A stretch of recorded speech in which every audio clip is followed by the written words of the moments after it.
I've poked just with a sharp tool some holes in the wood here. So I've got 2 for wall mounts there, another one there.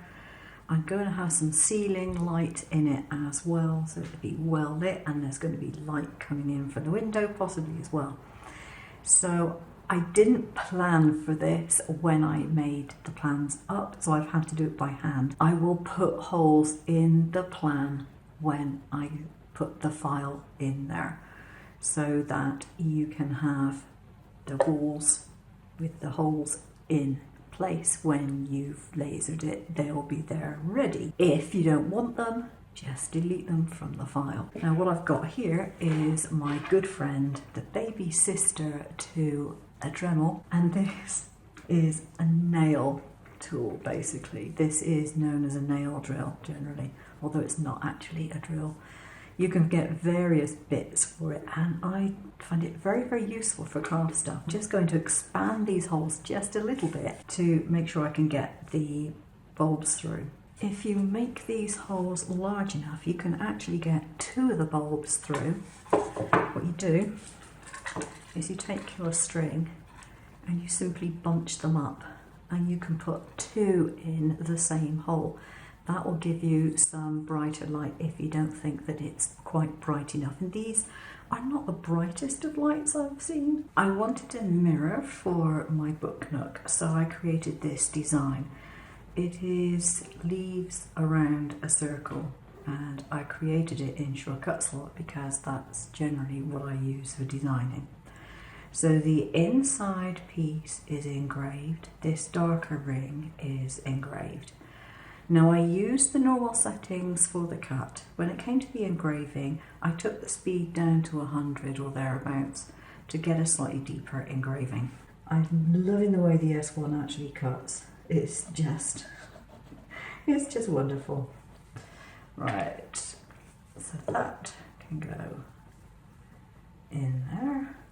A clean section of tissue to press it down because I don't want finger marks.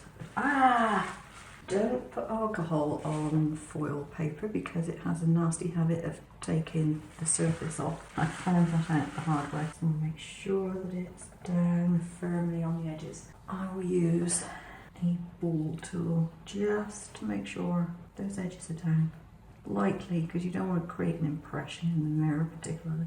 You could of course paint it if you wanted to, but I prefer to leave this one natural. So I've not glued this in or anything, but I've put the dresser in place roughly where it will be. Now these are my 2 wall light holes. I'm just going to put some glue on the back of my mirror. I'm only going to put the glue about halfway across it, like that, because it's then got room to spread out without making a mess.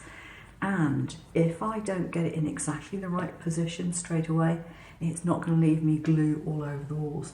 So I want it to be, I think, about there, which is lower than the lights. I think that would be the right place for the mirror. And so I can leave that there to dry. I've cut out a ceiling panel and I've put a hole directly in the center for a light. The reason for this, I was originally going to do 2 lights, but then I've got 1, 2, 3 lights there already. I think that in a room which is this small, to have another couple of light fittings would probably be a bit much. So this one will have the ability to go on like so. It overlaps a bit, and the reason it overlaps a bit is because if I'm putting wires around the outside, I want to hide those wires, and so it will be encased in another layer of wood. Some people don't bother with that. Some people will put just a paper covering on it, which I suppose you could quite easily. If it's a thicker paper, it would work quite well. Some people will cover it in fake leather or something. I don't happen to have any. Some people would use felt, all are possible, but I will probably put a wooden layer around it, and then I'll engrave the wooden layer and make it all nice and fancy. And once I've done everything, I will make a front panel to go on, so it really sets it off nicely.